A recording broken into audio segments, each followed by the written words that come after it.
السلام علیکم لسنرز، آئیے ایم راحت کی جرم و سزا پر مبنی ایک نئی کہانی سنتے ہیں جس کا عنوان ہے چلی ہوئی پستی۔ تو آئیے شروع کرتے ہیں۔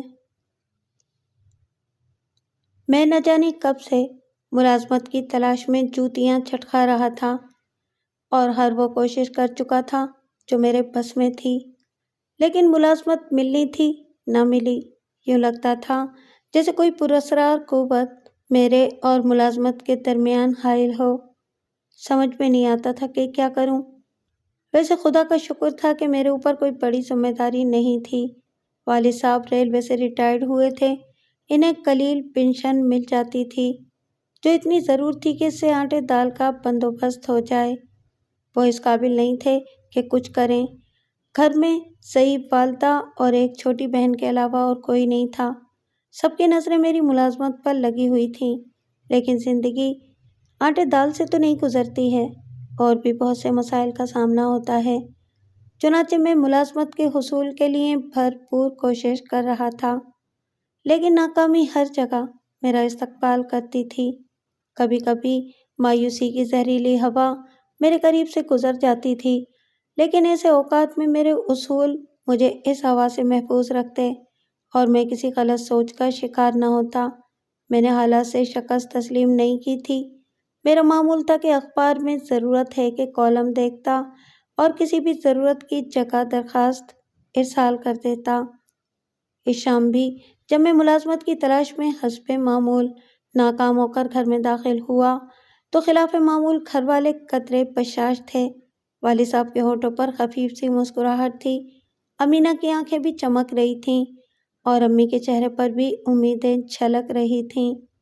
گھر والوں کے اس موڈ سے مجھے بھی خوشی ہوئی اور میں نے دن بھر کی ناکامی کا بوجھ ہلکا محسوس کیا۔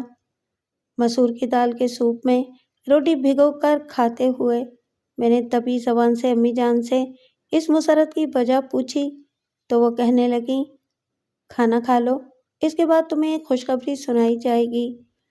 اس خوشخبری کو جلد سے جلد سننے کے لیے میں نے سامنے رکھی ہوئی روٹیاں اور دال چشمِ زدن میں صاف کر دی اور پانی پینے کے بعد امی سے اس خوشخبری کا مطالبہ کیا۔ اس مطالبے کے جواب میں والد صاحب نے ایک لفافہ میرے ہاتھ میں تھما دیا جو کھلا ہوا تھا۔ میں نے جلدی سے لفافے میں رکھا ہوا کاغذ نکال لیا۔ ایک نفیس سا لیٹر پیڈ تھا جس پر مرزا اعظم بیگ لکھا ہوا تھا۔ اس کے نیچے ٹائپ کی ہوئی تحریر تھی اور تحریر میرے لیے بے حد دل خوش کن تھی۔ تقریباً ایک ہفتے پہلے میں نے ایک اشتہار کے جواب میں درخواست دی تھی اور یہ اس درخواست کا جواب تھا۔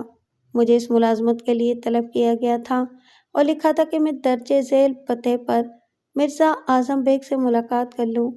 ملاقات کے لیے کوئی وقت مقرر نہیں کیا گیا تھا، جس کا مطلب تھا کہ یہ ملاقات کسی بھی وقت کی جا سکتی ہے، لیکن بہرحال اب شام ہو چکی تھی۔ دوسرے دن کا انتظار تو کرنا ہی تھا۔ دوسرے دن صبح میں جلدی سے اٹھ گیا، پھرتی سے چہرہ کھرچا، کپڑے دھونے کے صابن سے 2 بار منہ دھویا۔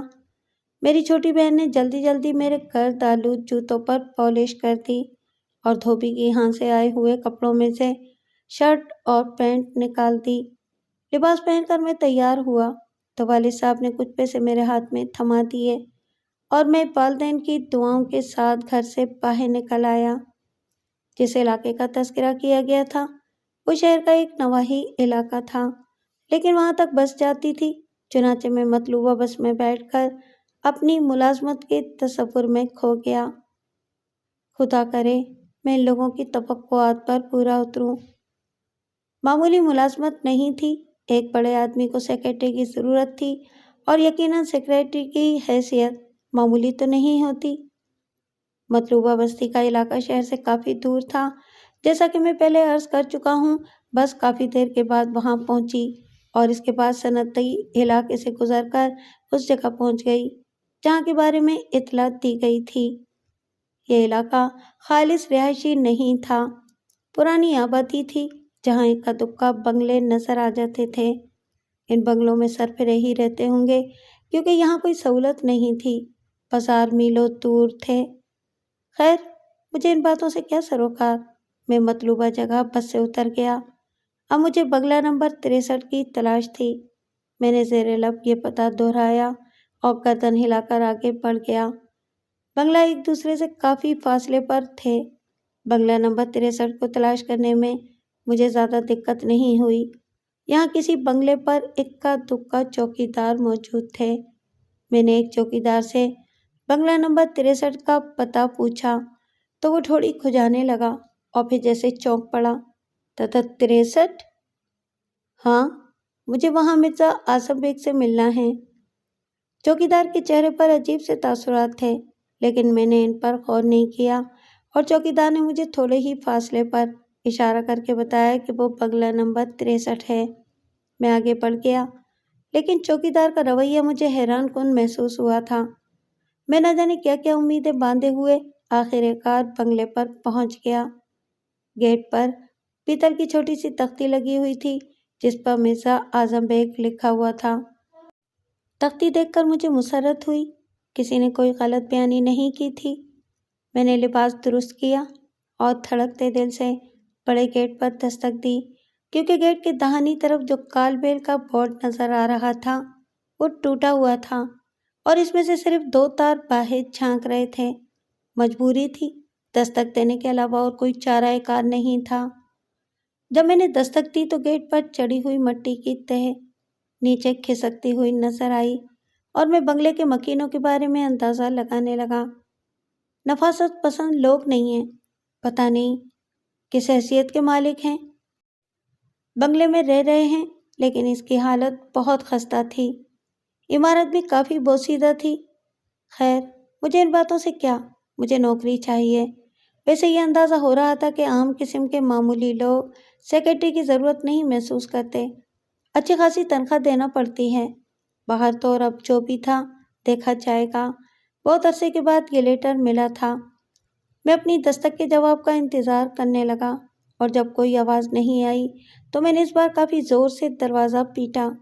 تب قدموں کی چاپ سنائی دی اور آخر گیٹ کی ذیلی کھڑکی جو زنگ آلود تھی تیز آواز کے ساتھ کھل گئی۔ سب سے پہلے مجھے جو چہرہ نظر آیا وہ بے حد کریہ تھا۔ پھٹی پھٹی آنکھیں جن کی سفیدی دائروں سے باہر جھلک رہی تھی، ٹیڑھی ناک، چوڑا پیشانی، پتنما چوڑی ناک، ٹھوڑی جس پر بال خودرو گھاس کی طرح موجود تھے، میلے غلیظ دانت بڑے ہونے کی وجہ سے ہونٹوں سے باہر جھانک رہے تھے۔ غرض کراہیت کا جس قدر تصور ذہن میں آ سکتا ہے وہ اس شخص کے چہرے پر موجود تھا۔ اوپر سے اس کی آواز۔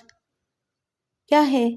اس نے پھٹے ڈھول جیسی آواز میں پوچھا اور میں نے جلدی سے سلام داغ دیا، لیکن اس سلام کا جواب نہیں ملا اور وہی سوال پھر دہرایا گیا۔ جی، میں مرزا اعظم بیگ سے ملنا چاہتا ہوں۔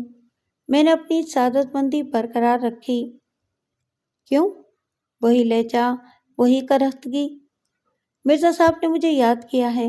یہ دیکھو، یہ میری نوکری کے لیے دی گئی درخواست کا جواب ہے۔ میں نے جیب سے کاغذ نکال کر اس کے سامنے کر دیا۔ اس نے کاغذ پر ایک نظر ڈالی، پھر پیچھے ہٹ گیا، لیکن منہ سے کچھ نہیں کہا۔ مجھے یہ بد دماغ شخص عجیب لگا۔ اس کی بد دماغی کی طرف توجہ دینے کی فرصت کہاں تھی؟ میں تو ہر حال میں ملازمت کرنا چاہتا تھا۔ چنانچہ میں اندر داخل ہو گیا اور پھر ایک بار مڑ کر اسے سوالیہ نگاہوں سے دیکھا۔ وہ دروازہ بند کر رہا تھا۔ مجھے رکے ہوئے دیکھ کر بولا، سیدھے چلے جاؤ، مرزا صاحب راہداری کے آخری کمرے میں ہوں گے۔ میں نے اس کا شکریہ ادا کیا اور راہداری میں آگے بڑھ گیا۔ تمام کے تمام کمرے بوسیدہ تھے، صرف وہی کمرہ کچھ مناسب نظر آ رہا تھا جہاں مجھے پہنچنے کا اشارہ کیا تھا۔ میں نے کمرے کے دروازے کو دھکا دیا اور دروازہ آہستہ سے کھل گیا۔ میں اندر آ سکتا ہوں جناب؟ میں نے انتہائی شائستہ لہجے میں پوچھا۔ اندر سے بھی ایک نرم آواز ابھری، جی، تشریف لائیے۔ اس آواز کی نرمی اور شرافت محسوس کر کے حوصلہ بڑھ گیا اور میں بے جھجک اندر داخل ہو گیا۔ اندر کا ماحول باہر کے ماحول سے یکسر مختلف تھا۔